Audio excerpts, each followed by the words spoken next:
All right. So, thank you guys for coming. This is going to be super great. Thanks for the support. This event is called Expectations in Reality. And so, we're going to take a look at singleness and what it means to be in a relationship and all those kind of expectations that come along with it. What can you expect going into marriage? And what can be the reality of those expectations? Because a lot of times we put some crazy expectations on it. So, if you guys, I hope you all have note cards, because if you can, while you're going, while they're talking, write down some questions, either for a single person or someone in a relationship and marriage up here. And after they're done talking, we'll gather all those up, and then we'll have like a Q&A session. And if you forgot to write down a question or whatever, one pops up, feel free to raise your hand, and we'll get to you that way. So, to begin, thank you from Love Builds. So this is Joey Deerga. Raise your hand if you know Joey. Here's Joey. This is Joey Deerga. He's going to be telling you more about himself in a couple minutes. This is Melissa Polka. Raise your hand if you know Melissa. Yeah. So this is my sister, great lady. She's awesome. So, and this is Emily and Simon Friedman. Anybody know them? Wow. So they'll be talking. And also, Lori and Brad Peter. Raise your hand if you know them. Oh! So this awesome couple here are the kayaking instructors, and I definitely think you should take kayaking because it's like the best school paid vacation you can take. And it's awesome because they're awesome guys. So, with that being said, we'll get started, and they're going to tell you a little bit about their story and what it means to be where they're at right now. So, all right. Hey, I'm Joey, and I'm single. My freshman year of high school, I was a little guy, still in diapers. At youth group, I met this really cute girl named Alex. And then my sophomore year, Alex and I started dating. And Alex and I dated from our sophomore year of high school until this past February. So we were together for 6 years. And so we had 3 years of being together in high school, and then 4 years of long distance. And for the most part, it was a really good relationship. Our story, the story there is that, we were both Christian folks, both had a heart for the Lord. And our 3 years in high school were good. We had fun, but it was a high school relationship. And so there wasn't a lot of depth. There wasn't a lot of seriousness to it. As we went on 2 or 3 years, it started to get a little deep. But then I went to Spring Arbor. And then my first summer, I was a camp counselor. And then my second summer, I was home. And then my third summer, I was in Japan. And so I was kind of not a good boyfriend in the sense that a lot of my time throughout our 6 years, I was kind of gallivanting around not gallivanting, but not home, not with her. And so our relationship grew. Like I said, it was a good relationship. But then last year came, and all of my friends are getting married. All my friends are getting engaged. And I'm getting the question of, when is my turn? When are Alex and I going to get married? And Alex and I had talked about it. I don't know why we would have been together for 6 years if we weren't planning on getting married. But my senior year of college, I slowly came to the realization that I didn't really think I wanted to spend my life with her. And these were fears that I had pushed down for quite a while because there was the expectation that we would get married. The expectation between her and I, there was the expectation with our families. There was the expectation of friends. And I'd spent 6 years of my life with this girl. But all of a sudden I was coming to the realization that we had become different people. We had We had grown to desire different things. We were going down different paths. And very, very, very long story short, after quite a bit of prayer, after quite a bit of sobbing, after quite a bit of meditative silence, talking with mentors, etc., I, back in February, broke up with her and broke her heart because she didn't want to break up. And it was the hardest thing I've ever done in my life. And I thought I was going into it pretty confident, but I cried real bad for quite a few days. So definitely the hardest thing I've ever done. And then my prayer after that, for the past few months, has been, Lord, if what I did was wrong, if I acted selfishly, then convict me. Beat me to my knees and convict me so that I can go back and try to rekindle a relationship. But if what I did was right, heal me. And time again, with each passing day, I've been healed. To the point now where I don't miss her. I don't think about her all the time. We talk every once in a while, but I don't long to be in that relationship. And so for a long while now, I'm choosing to be single because the past 6 years of my life I have not been single. And so I'm living in this moment, choosing to focus my emotions of loneliness, my desire for growth with my relationship with the Lord and with friends. And so that's me.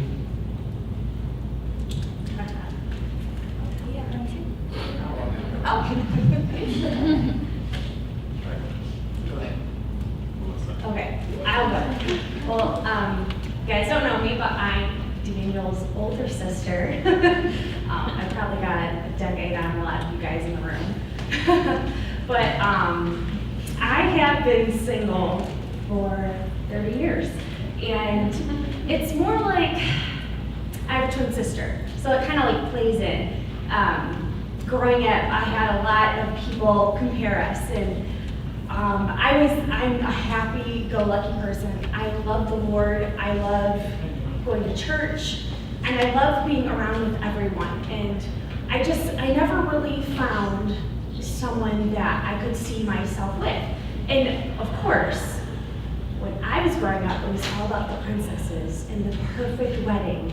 And you're going to find your Prince Charming, and he's going to be perfect. And you guys, it's just going to be a magical marriage. And so I grew up with this kind of, misconception that once I, graduated high school, I would find someone and that we would get married. And so what I would do is, I'm involved in my church. Every event that I would go to, every conference I would go to, I'd go with the expectation of, I'm going to find my husband here. He's in this room right now as we speak. He's here. And then that event would be over, and it was horrible because everyone's like, oh, you're a catch, Melissa, you're a catch. You got all this going on, and you're a catch. And I would get that. But the expectation was, I still was single. I haven't found anybody. And going through my season of singleness, I squandered a lot of that. I went with the expectation, I'm gonna find someone. He's gonna be here, I'm gonna find my husband, without realizing that the season that I'm in, God wanted to do something with me. And I feel that deep within my core that I feel like I missed out on a lot because I was searching for something that I don't think he wants me to have right now. And it's hard to say that I'm single, being 30. My twin sister has been married for 7 years. She's expecting a baby boy, and it's awesome. We just found out today. So it's great because I love my sister, but I'm not my sister. And so when you're single, you need to take that time and really focus on that you are complete, you're complete in the Father. And that if you don't get that, you're going to squander your time in singleness. And the verse I'm clinging to right now is Psalms 27, 13, 14. It's like, I am confident in this. I will see the goodness of the Lord in the land of the living. wait on the Lord. So in your season of singleness, if you're all about finding that perfect girl, that perfect guy, they do not exist. So wait patiently on the Lord.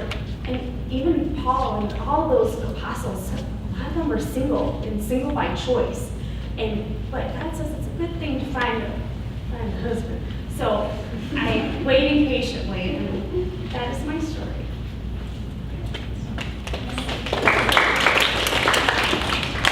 Hello, I am Simon. This is Emily, as we were introduced, and I graduated from Spring Arbor 2 years ago, and Emily this past year. And we have been married for 5 months now, so we're fresh and new into this marriage life relationship here. And we started dating in college, my sophomore year, her freshman year, and dated all through college. And learned a lot, and continue to learn a lot. And Emily's going to introduce how that started. We didn't date till second semester, just so you know. Yay. He said, no dating until second semester. I said, how about J term? And it all worked out. So we met at Spring Arbor, met at an SGA event. So magical and great, just kidding. It was at MMA class that Vitality was hosting, and I was the one doing the MMA, and he was the programmer who was there to support. But yeah, we met and we, talked about a lot of things before we met first semester, and started talking about dating a little bit after we met, and just talked about something that was really important was during hanging of the greens. After we had gone to that together, we sat down and we talked about negotiables and non-negotiables. So things that were like, I'm not negotiating this. Some of those things was that like Christ would be leading our relationship and our purity and how that was important to us. And just like setting those, like these are my non-negotiables, and if you can't fulfill that, then we can't be together. And that's okay, but it's like good to get that out before you start dating and knowing what you're getting yourself into. So yeah, that's kind of how we started out with dating, and we started dating during J term, and just when you start dating someone, you expect that you're going to have a happy relationship and things are going to go well, and you're going to go on all these fun dates and you're going to do all these fun things. And it starts out like that a lot of times, and it starts out really good. But then you got the reality. Baggage. Everyone has baggage. Every single one of us has baggage. And we're no different in that. We have baggage on anxiety, eating disorders, family situations, all these different things. And you don't expect those to play huge roles necessarily in your relationship until you're there. And then the weight and the burden of those things hit you really hard. And so. I'll just add here too that I didn't know I had baggage too. So, especially guys or girls, just realize that however high your ego might be and how good you think you are, you got some stuff going on, and it's going to be revealed. Like I really did think I was perfect, and that like Emily was like my project, and that I was like helping her, and I feel so bad about that. And then I kind of turned around the whole turnaround thing, and then it came back to where she was the one who was helping me, and it felt like it was the other way around. Because I realized that I was definitely like even thinking that was prideful, and so that's a big thing I urge you to do is just be ready to really face your pride head on, because we live or even pride and selfishness, we live our whole lives up until we're in a relationship really living selfishly, because that's just it's just you. You're making decisions, you're living life, you care about people, and you do things for people, but ultimately, at the end of the day, you're doing things for you. And so that's been a big thing that we've had to learn in our partnership is how to do things as a partnership and how to do the together thing. Yeah. Oh, got it. Okay, sorry, lost my train of thought. But yeah, so we can really, even in a relationship, we can relate to a lot of things that Joey and Melissa say, just with, just like, where is your identity? And so something I really wanted to talk about, and Zach and I talked about, that we wanted to share before, was where you put your identity in your relationship. And I can honestly say, it's hard being on a campus with a lot of young couples and a lot of people who are spending a lot of time together. And like, that's not a bad thing, but when you look at that, my freshman year dating Simon, my sophomore year dating Simon, my junior year dating Simon, I was Simon's girlfriend. That's who I was. I wasn't Emily, this person who loves Jesus, and that's like who I am. I was Simon's girlfriend, and we're in a relationship. And that was, and you see that a lot, like we were that couple in Lowell who always sat next to each other, and we were always, let's watch this movie on my laptop, and, lean, and, we were that couple in Lowell too. You know who I'm talking about. But yeah, we were that couple, and I slowly found out as these baggage. Oh. We were also the couple who would argue in Lowell and have to uncomfortable. And make everyone else feel uncomfortable around us. You didn't just watch movies. But when you bring in that baggage from your life, that's hard to not make the person who's going through that with you your identity and who you are. So a lot of my needs, like Simon was saying, and I don't hold this against him or anything, but I was his project. I was someone that he needed to help. I was going through a lot of hard stuff my freshman year that I needed to sort through. So then it became something like, I need Simon. I need Simon. I don't know how I'm going to get through life without Simon. I need to marry him. He has to be the person I marry because I don't know who else is going to deal with me. I was just going through a lot of different things, and I was not always an easy person to get along with because I was crying a lot and emotional all the time. And so he became, the person who I needed in my life. And then I think we kind of went through this switch where I was like, oh, my life is good. I'm not struggling with these things. And then Simon was really struggling with other things in his life. So then Simon became the person, I need to help you. You need to be the person I help. So in both of these situations, it was, I need you, I have to be with you, I have to have you.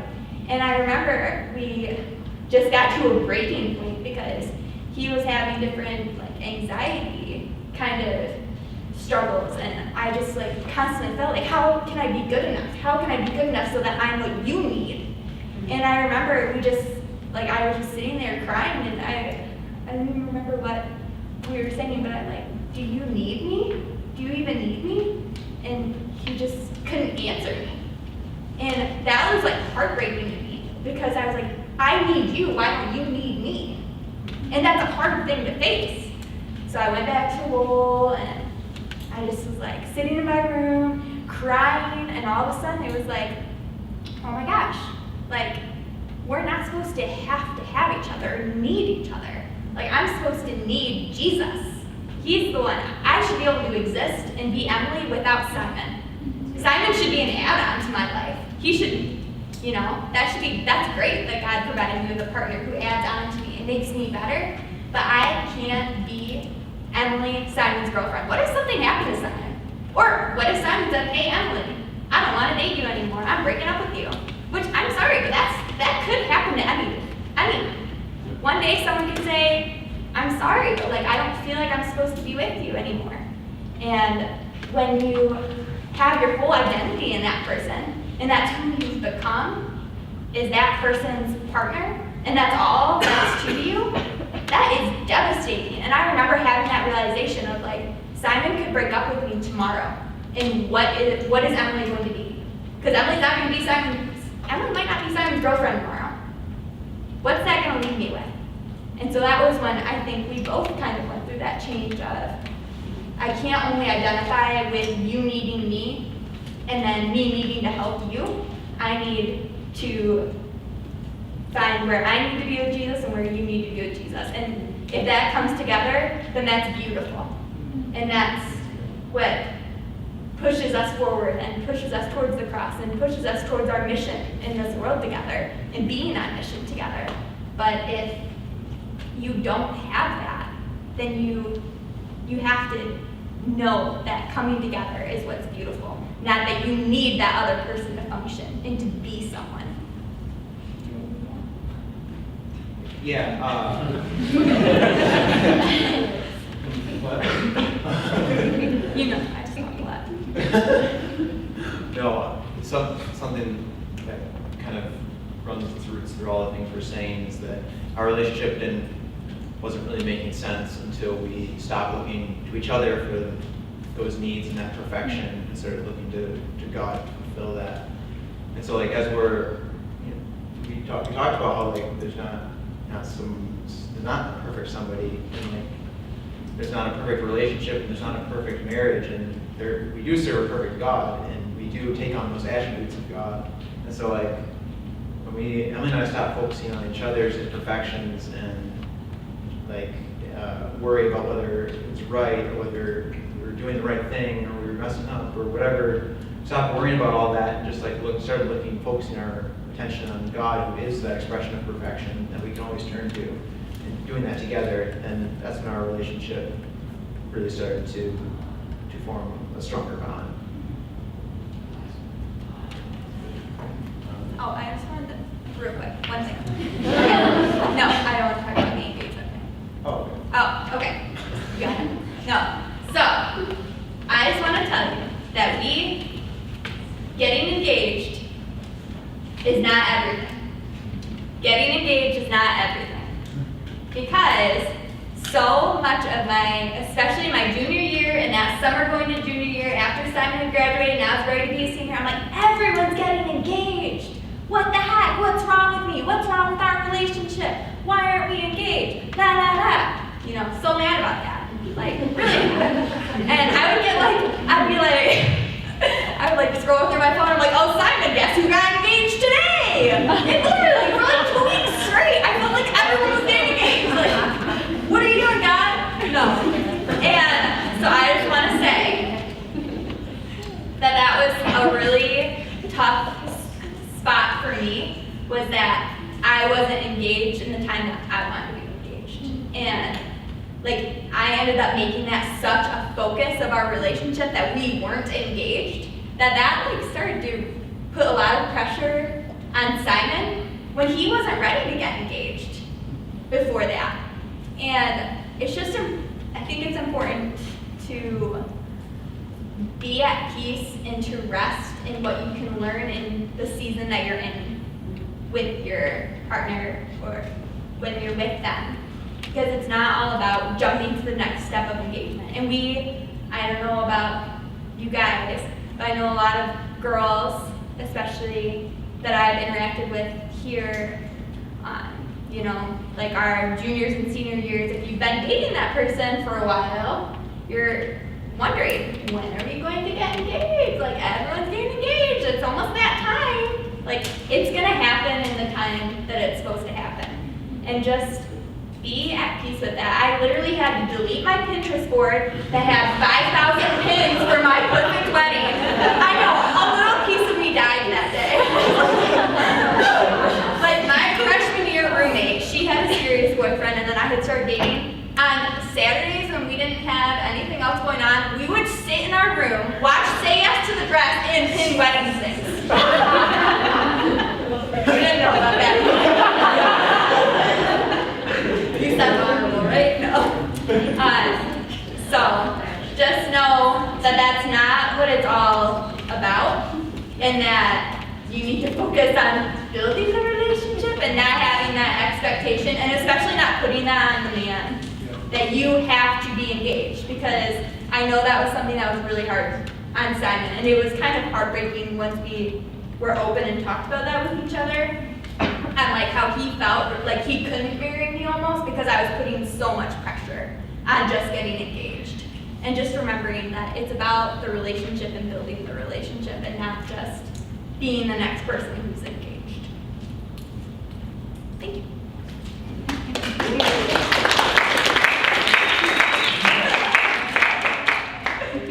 Their life sounds a little like ours, but we did that 39 years ago. We started dating in J-term. We were the couple in Lowell Lodge, probably the same couch is still there 39 years later. We were a little bit different though. My wife says we get bad name, but that exit sign was a private hallway. That was our private study area. And you had to have seniority to get there. You know, so I was competing against Ron Capico, Terry Darling. Spots there to sit by wife and talk. Because we had no open house. We didn't have open house back then, or open dorms. We had open dorms on Sundays. And so we had to find places where we could talk as couples. That's all I'm gonna say there. But going back to our children, we have 4 children. One got married at 36, one got married at 32, one got married at 25, and one's still single at 29. And I'm glad they waited. We got ourselves some great kids that joined our family. And we're glad we waited. One I was just on, my second daughter waited until she was 32, the guy she dated, I just didn't feel right about him. And didn't come to find out that there was verbal abuse there with her, and now she has a great husband. So it worked out for all my kids. So we're happy with that. Next week is our anniversary, so for 31 years. Our relationship with friends and everything like that, if you watch Big Bang Theory, I'm the Penny in the Big Bang Theory. My wife is a very smart, she went through Spring Arbor 3 years to go on to graduate school.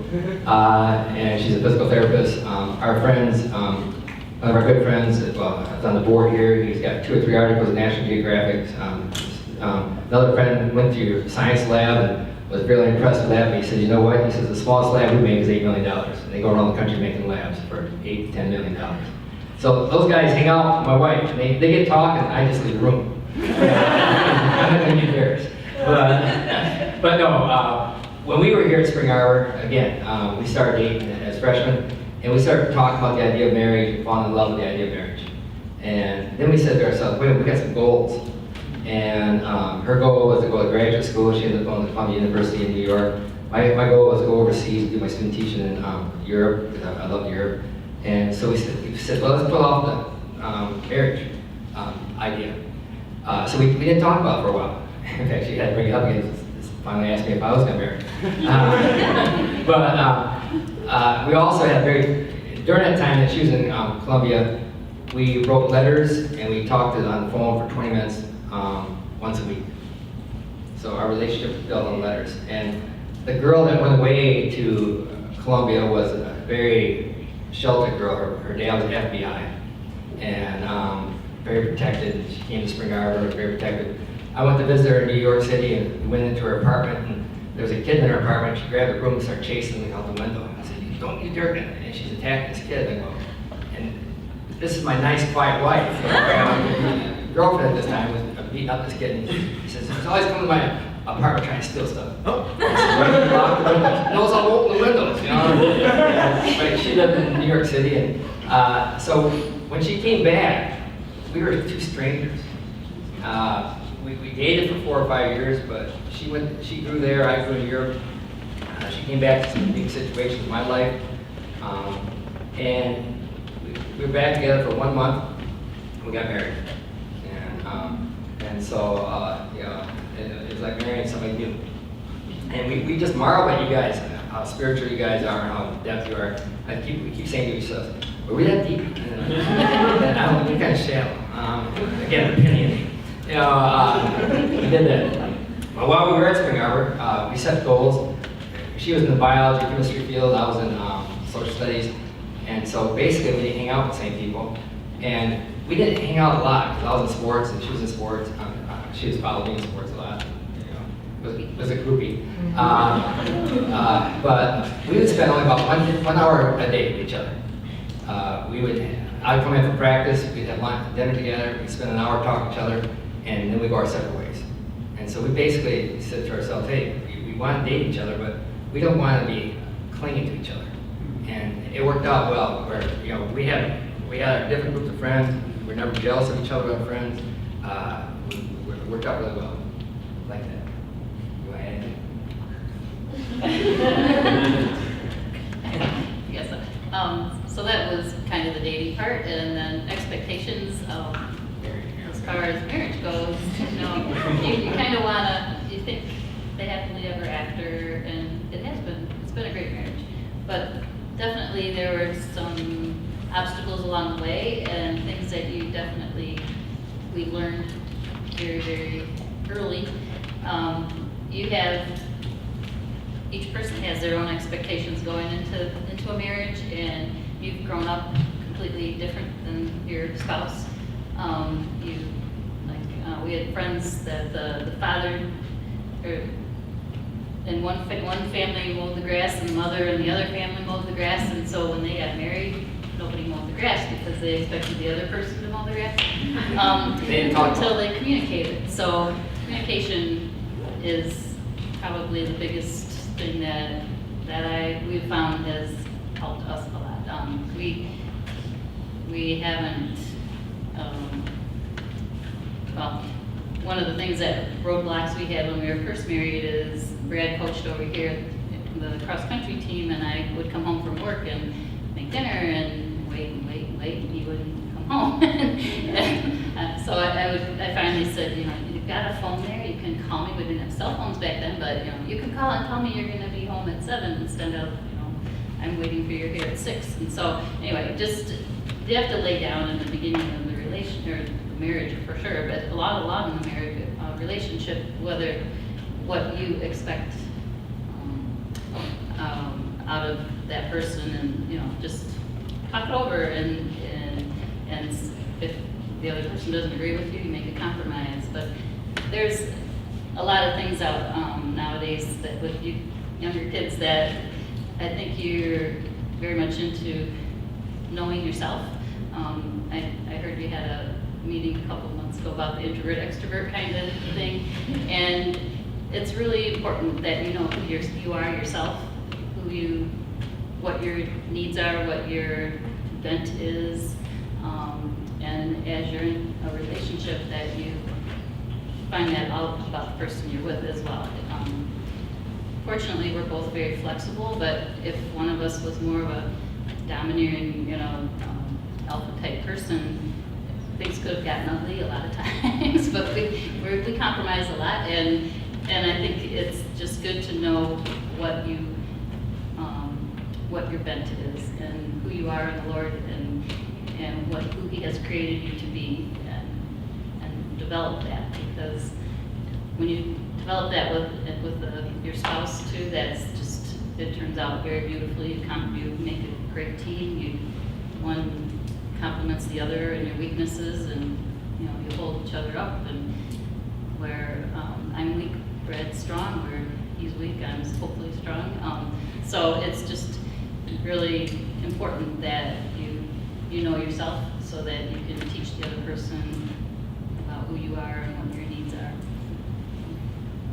I'll make this really quick. Okay, 3 things. Really quick. Okay. Number 1, she's an evening person, I'm a morning person. When she expects me to start back in the apartment at 10 o'clock at night, I want to go to bed. So at night she gets going, I'm in the morning. And I think that's kind of stupid, but that was a major conflict where I'm starting to relax, and she said, "Oh, we gotta do this, we gotta do this." I said, "No, we don't." And in the morning, I said, "Let's go for breakfast." No, we don't. So that's one thing. Number 2 is that finances. When we got married, we both didn't have jobs. We knew she had a good future. I didn't have a good future. Nobody was hiring teachers back then. But we knew that eventually she was going to get a job. But finances was a problem. And I'll just tell you one little quick story. I woke up at 5 o'clock in the morning on Saturday, and I told her, "We're in financial problems." She said, "Yeah, we're having some financial problems." Well, then at 10 o'clock, I bought a new gun. Or I go on kayak and hid in the barn for a day. You don't do stuff like that without your wife getting mad and things. So I mean, those are just two things binding down the kayak I probably shouldn't have done. But you gotta talk about your finances because that's where a lot of problems are. And then one last thing I'll talk about is children. My children knew that she came first. We never put one of our kids in front of ourselves. My children knew that we were going to go out on dates, that we were going to give them a college babysitter, and even to this day, our college babysitters are good friends of ours, and our kids still talk to them, we still talk to them. But we never put our kids in front of our relationship. And I think we have 4 adjusted kids. Of course, they're all living not in Spring Arbor, all over the country, but they saw a loving couple that said, hey, we're important to each other. And they never dared to play, Dad said this, can I do this, or something like that. So when you start to think about having kids, and our kids weren't planning, and our expectations were 5 years to have our first kid. That didn't work out. And so children are great, and don't think you have the time span, but you have disappointments, but you have to have a united front with your children.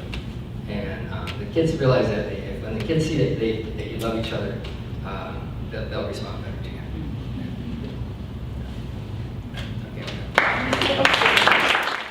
All right, so the first question is for either Melissa or Joey, and it says, how do you deal with the question from family and friends, when are you getting married, and do you have a boyfriend/girlfriend?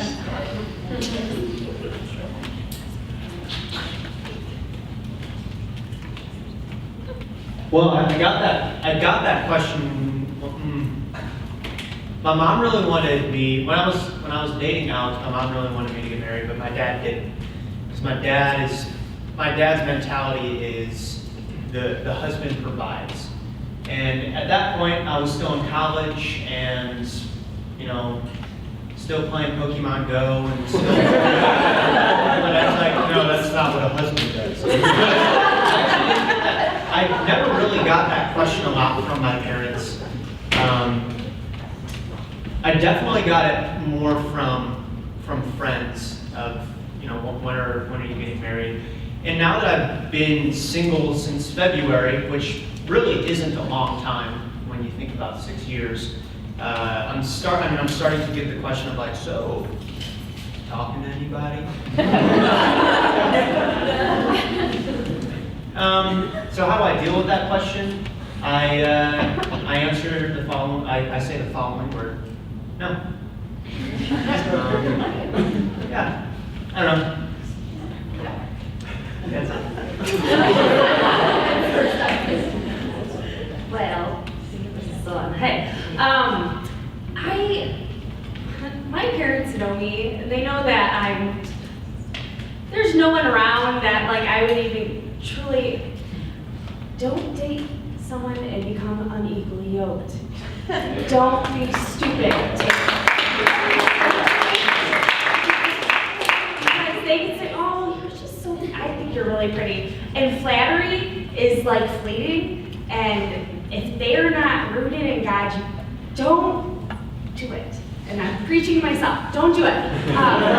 But they know there's no one around, and it's more extended family, I see that your sister's having a baby. When are you getting married? At her wedding. When are you getting married? I'm gonna get married tomorrow. How about that? And I just tell them no. And how I deal with it is, I'm truly trying to see myself through God's eyes, that. I'm complete in Him, and if I'm complete in Him, I don't have to give a reason. Okay, so you're single because of why, or you're not dating anyone because of why. I don't have to give an explanation because I'm complete in Him, and I don't have to give them something, and they're not going to care because the next time they see you, they're like, so you dating someone? No, I'm not.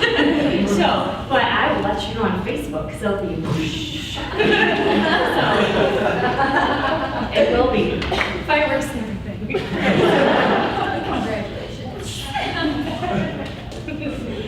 All right, so our next question will be for our married couples. How did you learn to communicate your expectations of each other? Go ahead, Seth.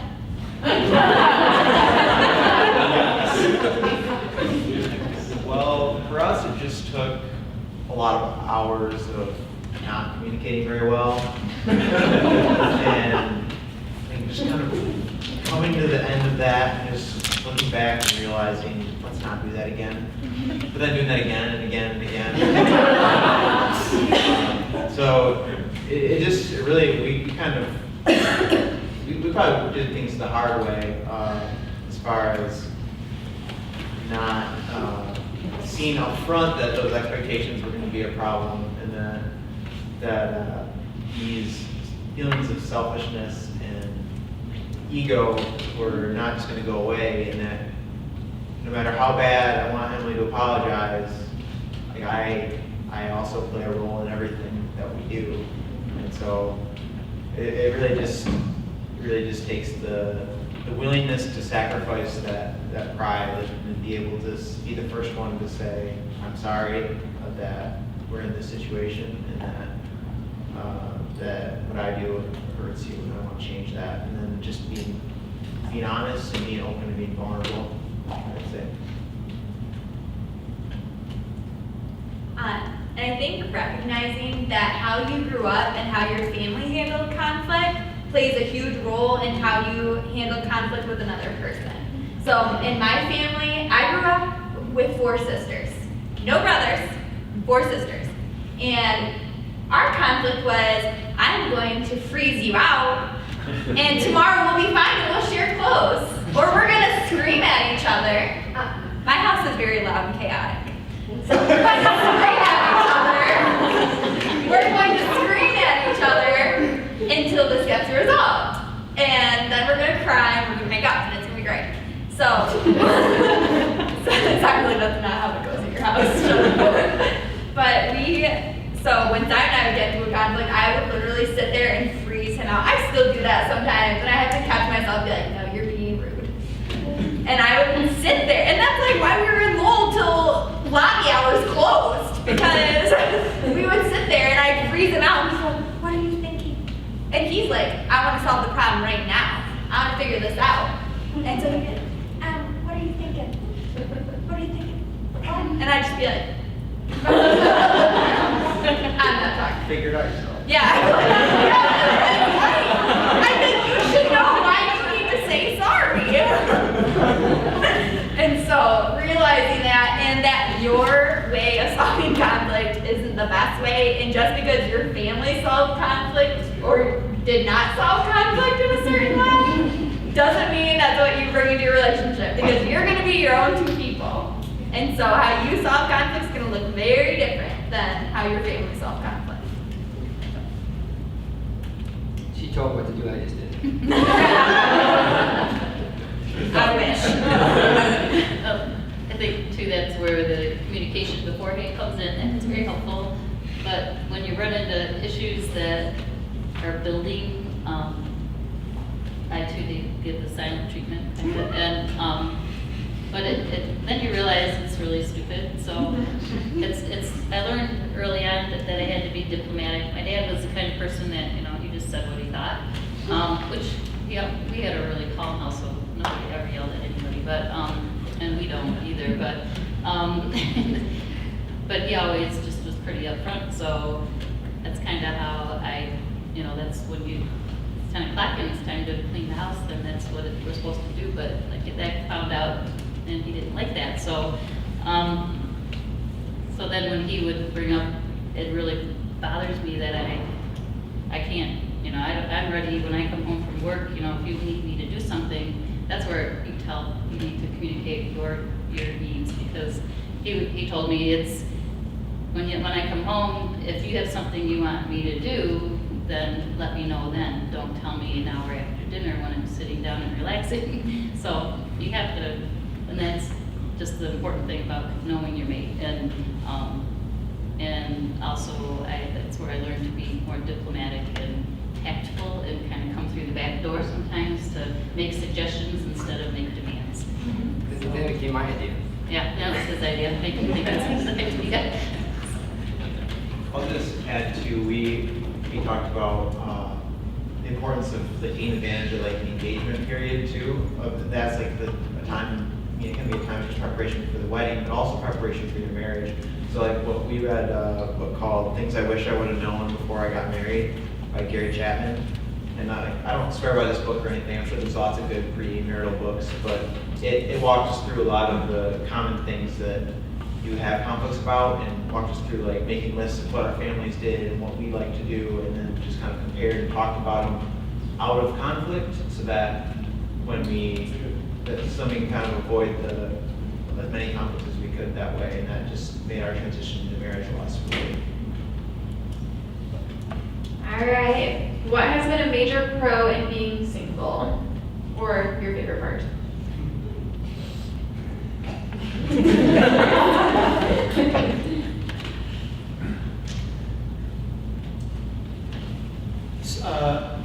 So I'm figuring out what to do next year. And my options are like, I could do the Peace Corps for 2 years.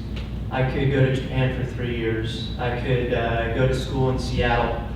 I'm looking at school on the East Coast. I could pretty much do whatever I want, because as of right now, the only person that's really affected by my decision is me. My mom will probably be sad if I'm gone for 3 years. But so I think the best part of being single for me is that I can choose where life is going, and I don't have to consider anyone else because no one is doing life with me right now.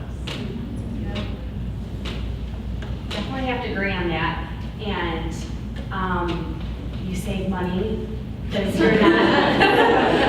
To be quite honest, like if you are in a relationship, you're gonna have to be thinking about someone else, and this is a good time, to get to know who you are and like what you like and what you don't like. And so whenever you get to that relationship, that you'll be able to tell them, you know what?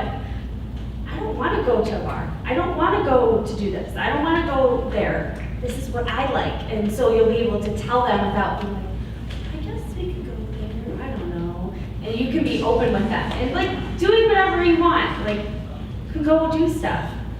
That doesn't mean that you'll do it, but you can go do those things that because you're single, you don't worry about that. So you can go do it. So I definitely agree with that. Not Japan. Another question for our married couples. Where is the line between unrealistic expectations and something to sacrifice? A deeper question.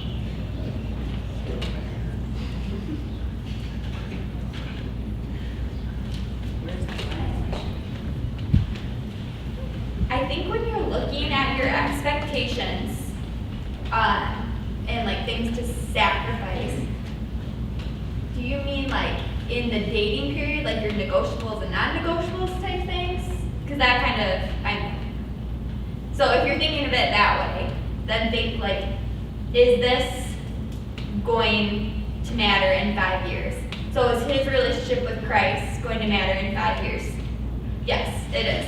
Is the fact that he can't play guitar gonna matter to me in 5 years? No. So I think like look at those things and decide what's going to matter. But as far as like in marriage, things to like hold on to, like no, like I really in marriage you find, I think at least what I've learned is that the fact that you're selfish and prideful is all up in your face. It starts to be very real. And I think as you're in a relationship and you get more serious, you start to realize, man, I'm not as like humble or as selfless as I thought I was, You start to realize those things. So when it comes to those things in marriage, I think again, just ask, like, is this really going to matter? Like, am I evaluating those things that you're not willing to let go? Because I'm a very stubborn person. We're both, I feel like, stubborn when it comes to, yeah, it's not always good mix. But it's like looking at that and saying, am I just being prideful right now? Am I being prideful? Or am I being selfish? Or is this something that, like, I really believe is right and honoring to God, and that's why we need to talk about it, or that's why we need to stand firm in this idea? I would just add that it makes a big difference when you're both willing to, even if you don't come to a compromise, that you're both willing to listen to each other. Because if I'm expressing something to Emily that's my desire, something that maybe something that she's not willing to negotiate on, but I still feel like she listened to me, then I'm much more willing to find peace in that. And so it just makes a big difference as far as when you're looking at what you sacrifice and what your expectations are, that you're both willing to have the conversation, and then it kind of sorts itself out, and you really let go of a lot of that pride when you are willing to do that. I'm a dreamer, and I had a lot of dreams, and now I look back, not once did she ever say, that's stupid, that's dumb. And she let me work on those dreams and sort of help me guide me through it. Finally, I would say, oh, that's kind of stupid, isn't it? I shouldn't be doing this. But there was all kinds of things I came up with, and she just says, hey, she was the even rudder in the relationship, and the keel, I saw that, in the relationship, and she helped me a lot that way. But not once did she cut me down, or not one say it's stupid. She let me do a lot of things. Never did. It didn't hurt our relationship. It was just sitting around dreaming at night, writing things up and putting some plans down, things like that. And our daughter married a guy just like him. But the other thing I was going to say too is with expectations, you each have things that you want, say, for your family, for your house, or whatever, but it ultimately comes down to what's best for the marriage, what's best for the family, and as you grow together, you learn that you sacrifice more yourself for the other person because you love them so much, you want them to be the best that they can be. So if you're expecting, you have these grandiose expectations, but the other person can't necessarily live up to them, it's, you just learn that it's best to put them first. You put God first, and then you put your spouse first, and by loving them as much as yourself, then you help them to mature into the person that God intends for them to be, and you grow together towards unity that way.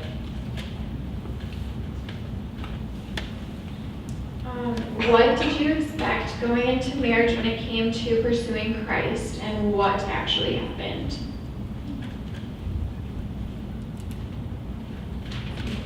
We've been in it long. Oh, being a Calvinist, I didn't have to worry about that issue. but just the simple things of, pursuing Christ, as a personal relationship, but then the physical relationship of getting up in the morning and going to church and being tired and getting the kids ready, and all the little things to provide a united front to our kids that, hey, we love God and we want to be with God's people. And that was hard for me. On Saturday mornings, getting all the kids in the car, Sunday mornings, getting all the kids in the car on Sunday mornings, getting them to go and had that united front that she's more fired up for church than I was. And our relationship, we got involved in Bible studies, and the kids saw that, and that helped us grow and everything like that. But it was hard. And just praying with your kids, we're on kids here, but I am a firm believer that not sending your children to bed, but going with them, putting them in bed and praying with them out loud and having them pray is really, really important, not only for their personal spiritual growth, but in your communication with your child.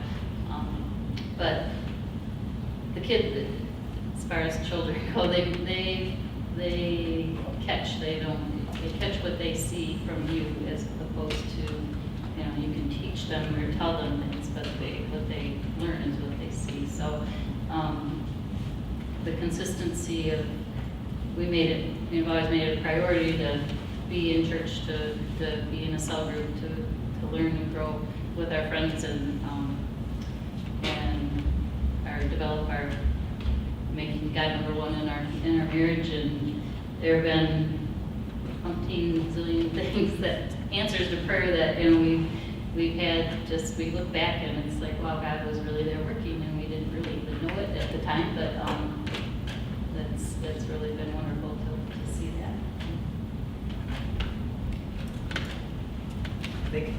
I think my expectation was kind of a continuation of what we've been developing in our dating relationship, and something that really attracted me to Emily was that she was like the first person that I really had as like a sounding board and like a back and forth of like talking about church and what I was learning and talking about things I was reading in scripture.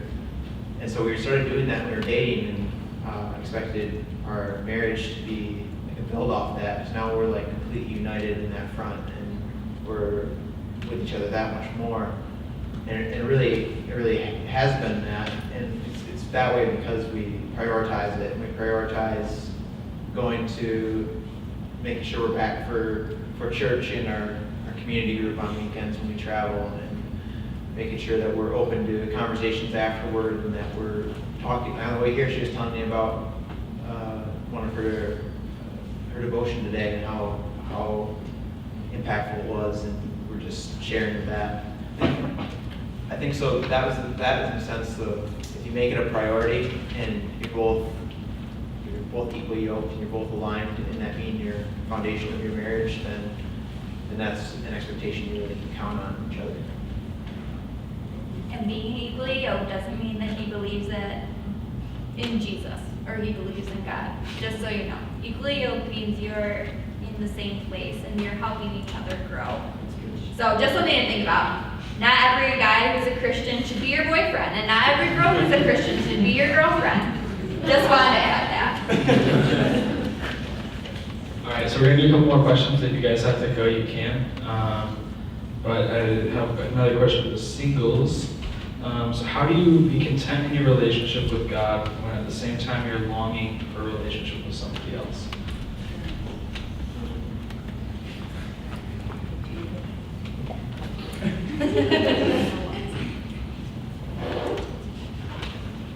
Because I'm blonde, can you read it again? Sean, come back. Will you read it again? Can you read it more? Danielle may be very intellectual, but something happened to me. He's a very smart man. How do you still be content in your relationship with God when at the same time you're longing for a relationship with somebody else? Okay, so I feel like there are days when I'm not content. There are days where I am angry at God. There are days where I'm like, you've got to be kidding me.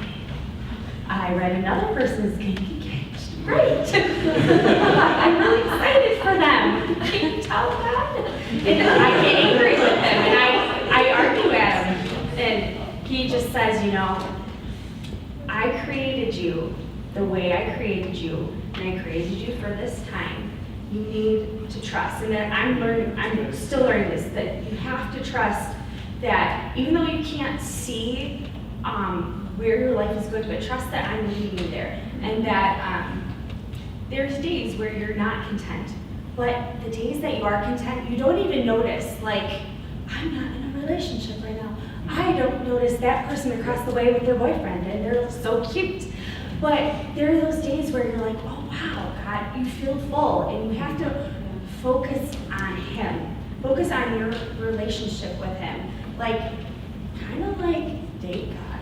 And it sounds silly, but like ask God questions, like, and expect answers, because sometimes it's super hard to really be content when you're longing for what everyone says is the end goal, like to be flesh joined as one. And it's like, it's not happening. So why isn't it happening? So being content doesn't always mean being content. Being able to trust in what God is leading you in, and it's hard, and you're gonna hate it, but it'll be worth it in the end. And this is what I'm telling myself. It's gonna be worth it all. It's gonna be worth all the days of the Valentine's days, no one around. It's gonna be worth it. It's gonna be awesome. And if it doesn't happen, and if I'm an old lady and Jesus comes back, it's gonna be worth it because I spent my time with him. It's been a relationship with him. That's so good. It was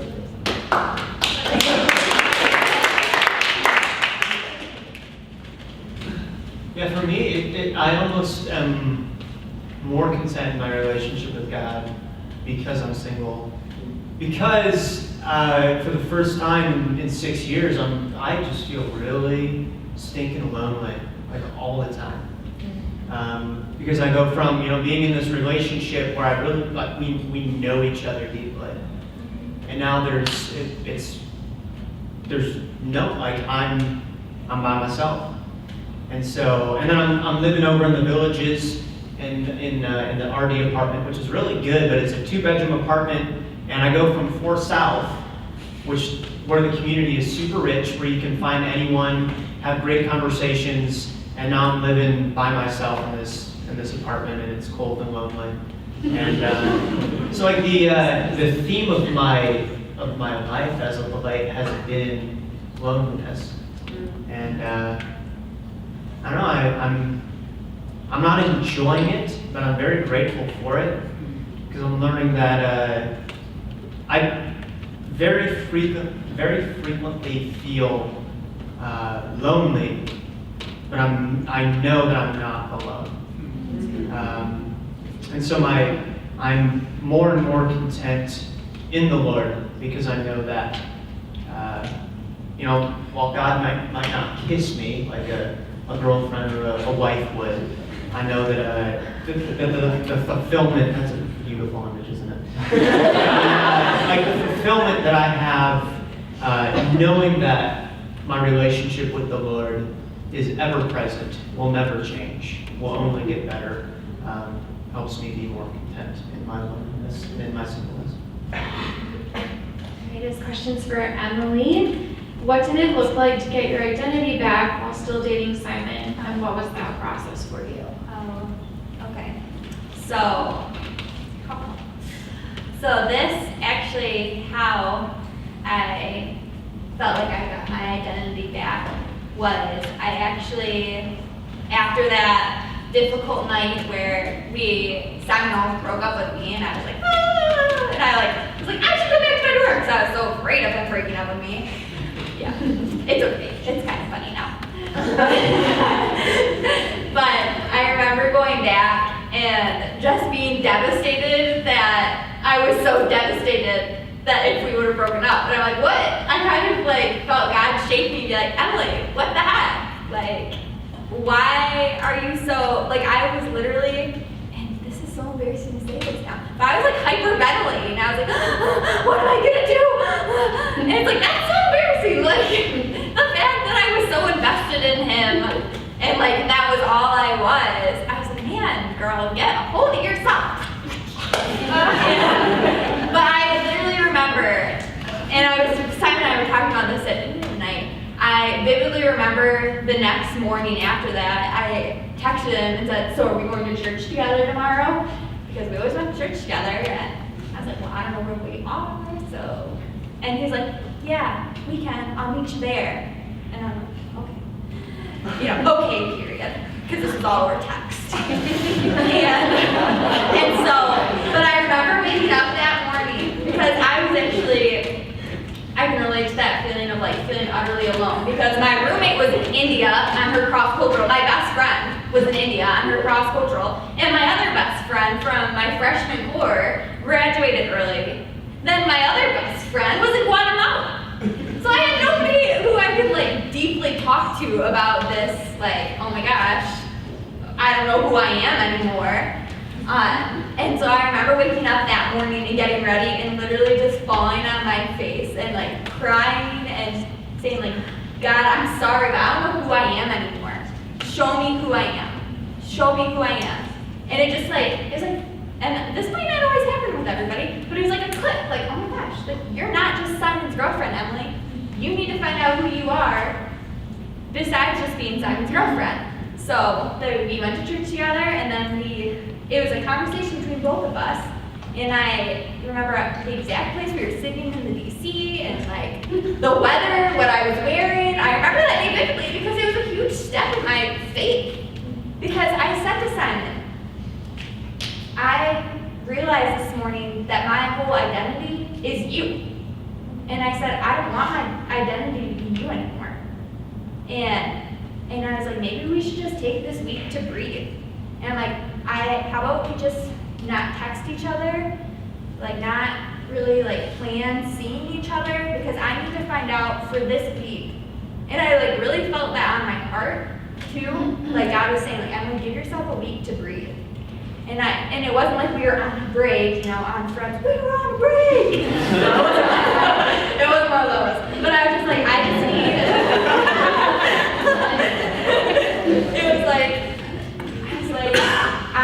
just need to breathe. And it was perfect because Simon was going on a retreat with his with Core 4. And so I was like, okay, this is perfect. And so all that week I was just like, I'm just gonna focus, and I really like set aside time to like spend with God and to find out again who am I in God. And I went to people and asked for different like materials that I could read or like verses to read to encourage. Googled how do you survive loneliness, how do you find your identity. I was that person. Google figures out everything. But yeah, and so that was something that I did, just really taking that intentional time to be with God and not, because it's easy on this campus, and even that week, I literally saw Simon 4 times a day still, and every time I was like, oh, that hurts, because I don't want to talk to him right now, because I need to find out who Emily is. And so, but that was okay, because we had this mutual understanding of like, we need to find out who we are apart from each other. And then I remember when we came back after that week and met up, we went to an engagement party together that we both got invited to. How awkward, because we almost broke up and now we're going to an engagement party for our friend.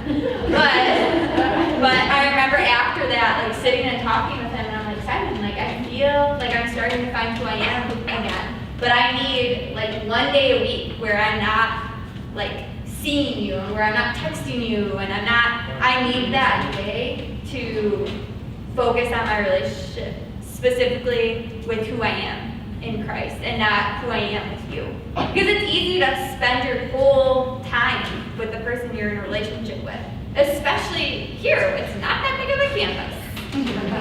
And so you run into each other and you're like, oh, hey, you want to go to lunch with me? Yeah. Oh, oops, ran into each other.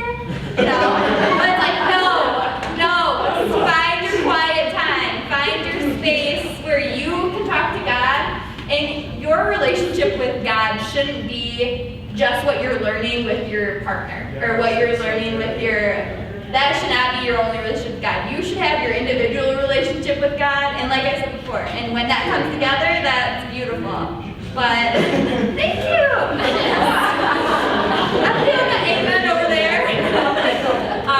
But yeah, when those things come together, it's beautiful, but you really do need, I think the thing that is most important is finding and spending that time. You can't develop a relationship with someone just like a boyfriend. You can't develop a relationship with a boyfriend or a girlfriend if you don't spend any time with them.